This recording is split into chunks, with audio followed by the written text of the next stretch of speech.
Mga senador dapat nang manahimik sa isyu ng impeachment alinsunod sa payo ni dating Senador Juan Ponce Enrile. Detalye ng balita mula kay Raymond Dedpaz, Aris 28. Raymond, good morning.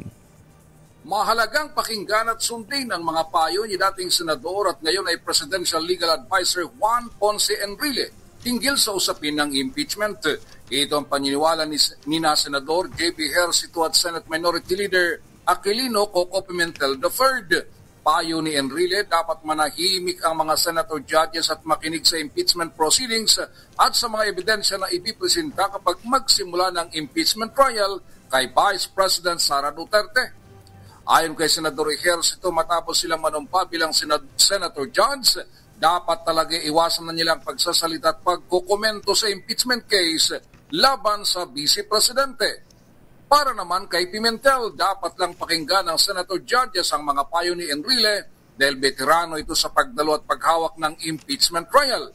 Pareho umano sila ng paniniwala na dapat ay walang ibang ginawa ang Senado kundi agad sinimulan ang trial sa oras na matanggap ang articles of impeachment. Si Enrile ang Senate President at nagsilbing presiding officer sa kaso ni dating Chief Justice Renato Corona Jr.